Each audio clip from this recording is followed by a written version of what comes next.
국민의 지지를 얻으면서 국회에서 선출된 모사데그라고 하는 유명한 총리가 있었어요. 이 사람이 석유 국유화를 선언하니까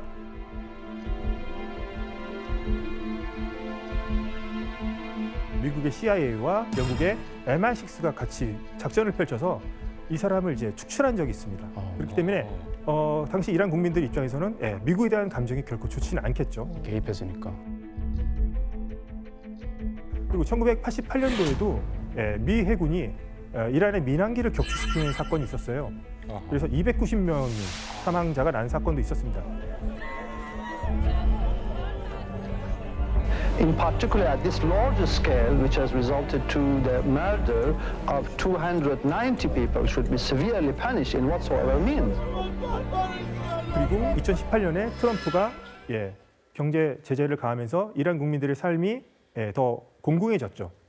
그래서 이렇게만 보면은 당연히 이란 국민들은 미국에 대해서 엄청난 반감을 가지고 있겠구나 생각할 수도 있겠는데 반드시 그렇지만은 않은 것 같습니다. 왜냐하면 반미를 외치는 정권이 국민들과 함께 미국에 맞서 싸우면서 고통을 분담하는 모습을 보여줬다면 네. 이란 국민들이 이렇게 화가 나지 않았을 거예요. 그런데 한번 보면 이란의 특권층 자녀들이 네. 미국에 가서 잘 살고 있습니다. 미국 가서. 미국에 가서 사업도 하고요. 뭐 거기서 직장을 얻어서 잘 살고도 있습니다. 그리고 더 나아가서 뭐 캐나다라는 이런 곳까지 가서 뭐 요트 타고 뭐 샴페인도 마시고 이렇게 될 경우에는 반미를 엘리트들이 외치지만 일반 국민들이 들었을 때는 반미 서사가 더 이상 작동하기가 힘든 것이죠. 그러면요, 이 일의 결말은 어떻게 될까요? 결말을 이제 예측하기는 힘들지만 만약에 미국이 군사 작전을 통해서 이란의 반격을 뭐 효과적으로 무력화한다거나 그렇게 해서 이제 뭐 군사 작전을 성공시키면 이것을 통해서 이란 내부에서 다시 민주화를 요구하는 시위가 다시 재점화될 수도 있을 겁니다. 그렇게 되면 이제 이란 국민이 원해왔던 이제 체제 교체, 정권 교체가 결정적인 신호탄으로 작용할 수 있을 것으로 보입니다. 하지만 반대 시나리오도 있습니다. 군사 작전을 실행했는데도 미국이 별다른 효과를 거두지 못한다고 했을 경우에 이란 정권 같은 경우에는 오히려 핵 능력을 더 가지게 될 수도 있고요. 그것을 또 자신의 체제 수명을 연장할 수 있는 그런 기회로 삼아서 내부의 어떤 반대자들을 더 탄압할 수도 있다. 이렇게 볼 수도 있을 것 같습니다. 만약에 정권이 무너지거나 시민들이 이 혁명에 성공한다면 어떻게 될까요? 만약에 어떤 전쟁을 통해서든 전쟁에 이란 현 정권이 뭐 패전을 한다거나 아니면은 시민들의 어떤 시위에서 이 현 정권이 무너지게 될 경우에 어떻게든지 그래도 힘의 공백이 발생할 것이고 내부적으로는 혼란이 있을 수 있습니다. 그러면 이제 권력의 공백 시기에 어떤 혼란이 올 것인가? 그것이 이제 주변 국가들은 상당히 이제 우려하고 있는 부분이기도 할 거예요. 특히나 튀르키예 같은 경우는 현 이란의 신정 체제가 유지되기를 바라는 국가 중에 하나입니다. 왜요? 왜냐하면 왜요? 이제 튀르키예는 이란과 이제 국경을 맞대고 있고요. 네. 만약에 이란에서 비상 사태가 생긴다면 난민이 발생할 것이고 난민이 발생하면 이제 튀르키예로 넘어올 것을 그것을 이제 우려하고 있는 것이죠. 야, 이게 생각보다 미국하고 일하는 줄 알았는데 그 주변국에 다 이게 영향이 있는 것 같아요. 그러면은 튀르키예 말고도 주변국이 또 이렇게 보고 있는 데가 있을 것 같은데요, 더? 앞으로 이란 신정 체제의 명운에 영향을 받을 나라들을 한번 볼까요? 네? 북한이 왜 북한. 저기십니까? 네가 왜 거기서 우리도 나와? 그러면 예외가 아니라는 걸로 보이는데요. 보이나? 우리도 완전히 예외는 아니겠죠. 오잉? 먼저 이제 러시아를 한번 살펴볼까요? 러시아는 중동에 자신들의 거점이 지금 하나 남은 것이 이제 이란입니다. 친미로 가면은 또. 친미로 가면은 러시아는 중동에서 없지. 거점을 상실하게 되는 겁니다. 밤이 해야 이득인데. 그리고 중동에 러시아는 현재 우크라이나 전쟁을 하고 있는 중인데 네. 이란산 드론을 쓰고 있습니다. 이란산 드론? 그렇기 때문에 뉴스에서 봤던 거. 이란에서 급격한 어떤 정치적인 변화가 있을 경우에 드론 수급에도 문제가 생기겠죠. 그리고 아까 말씀드렸다시피 이란은 신정 체제가 들어선 이후에 하메네이 때도 그렇고 김일성과 엄청 친한 사이라고 그랬었죠. 네. 그래서 이제 군사적으로 이란과 북한은 어떻게 보면 혈맹으로까지도 볼 수 있는 엄청나게 긴밀한 사이인데 만약에 현재 이란 정권이 무너진다면 북한도 어느 정도 타격이 있겠죠. 그 중국이 있는 거는 뭐 석유 수입 그것 때문에 그렇습니까? 예, 그렇습니다.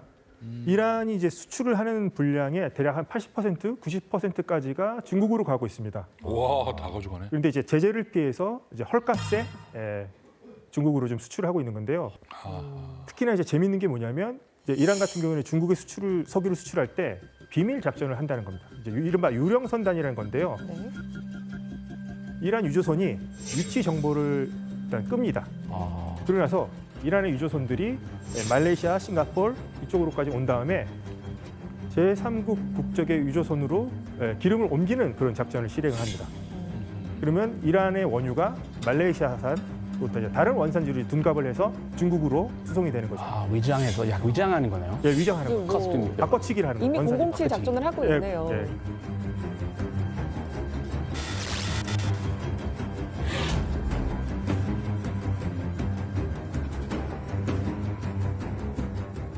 그렇기 때문에 현재 신정 체제가 붕괴되거나 예를 들어서 친미 정권이 들어서게 된다면 중국으로서는 앞으로 이제 제값 주고 석유를 사야 되는 시대가 오는 겁니다. 그러면 경제적 손실이 생기겠죠. 公然击杀一个主权国家领导人，鼓动政权更迭，不可接受。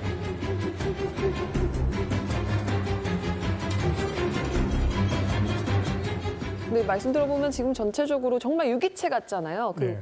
정말 힘의 구도도 그런 게 좀 이러다 뭐 급변 사태 뭐 뭔가 또 막 또 다른 일이 벌어질까 봐 또 가슴이 조마조마합니다. 러시아, 중국같이 이란의 이제 우호적인 국가들이 이제 어떻게 나올지도 좀 귀추가 주목되는데요.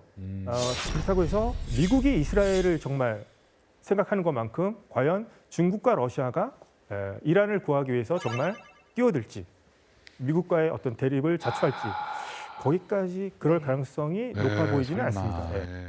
그러나 어떤 일이 벌어질지 모르죠. 이를테면 뭐 돌발적인 사건이 일어날 수도 있고 그럴 경우에는 생각지도 않게 미국과 이란의 대결 구도에서 미국과 러시아, 미국과 중국 간의 어떤 갈등 사태로 번질 수도 있다는 점을 배제할 수는 없을 것 같습니다. 그런 것도 항상 염두에 둬야 되더라고요. 예. 중요한 전쟁들이 돌발 상황에서 많이 비롯됐으니까. 예.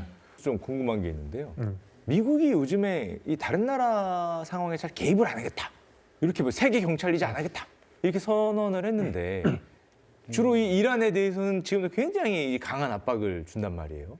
그럼 이게 분명히 미국에 어떤 이익이 있을 텐데 생각을 해보면 원유가 있을 거고 아니면 또 이스라엘과의 관계가 있으니까 네.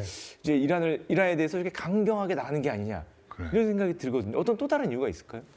우선 미국 입장에서는 가장 큰 목표는 중국을 견제하는 것인데 일단 중동의 문제를 일단 해결하고 싶을 겁니다. 네. 그렇게 해서는 계속 반미를 외치면서 미국이 봤을 때 중국과 러시아와 한 축인 이란의 현 정권을 이제 무력화시키는 것이 그 첫 단계라고도 볼 수도 있겠죠. 맞아요.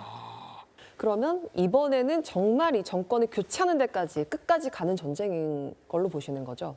당연히 미국과 이스라엘이 군사시설과 이제 핵시설만 노리는 이제 타격이었던 반해서 미국의 현재 입장은 지난번 전쟁보다 훨씬 더 대규모일 것이고 조금 더 수주간에 걸친 군사작전을 시행할 것이라고 지금 전망하고 있습니다.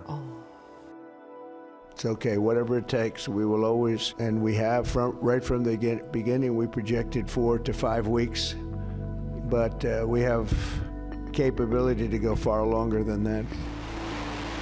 하지만 이란도 그렇게 호락호락하지만은 않을 겁니다. 이번에 이란이 꺼내든 카드는 비대칭 가성비 전략입니다. 자신들은 대당 3천만 원 수준의 저가형 드론과 구형 로켓을 대거 투입하고요. 네. 미국과 이스라엘에서는 이것을 막기 위해서 한 발에 수십억 원을 호가하는 요격 미사일을 강제로 소모하게 만드는 겁니다.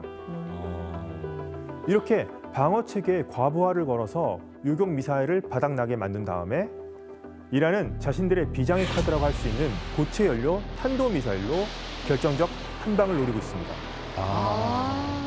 방어망이 비었을 때 치명타를 날리겠다는 치밀한 계산입니다.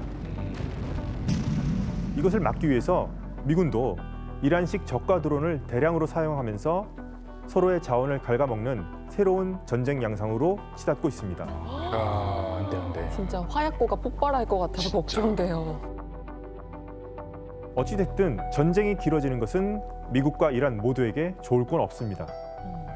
트럼프의 경우 중간 선거와 미국 내 여론이 부담될 거고요. 이란은 극심한 경제난을 겪어왔던 상황이기 때문에 장기전을 치를 여력이 되지 않을 겁니다.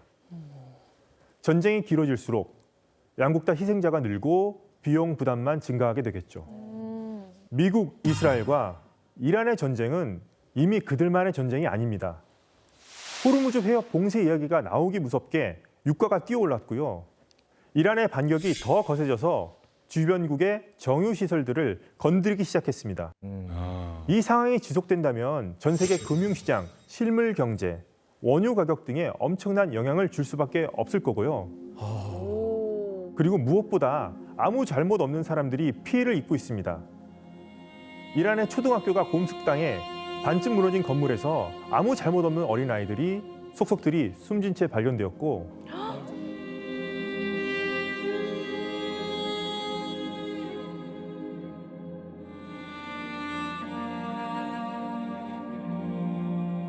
두바이 공항이 폐쇄되고 호텔이 불타오르는 등 이 전쟁과 전혀 관계가 없는 민간인들의 피해가 늘고 있습니다. 핵을 포기하라, 아니다, 그럴 수 없다며 양국 모두 굽히지 않는 바람에 무고한 사람들의 희생은 계속되고 있습니다. 대의를 위한 소수의 희생이라고 가벼이 치부할 수 있는 목숨은 세상 어디에도 없습니다. 이제 더 이상 전쟁으로 피를 흘리는 사람들이 없기를 바라면서 오늘 강연을 마치겠습니다.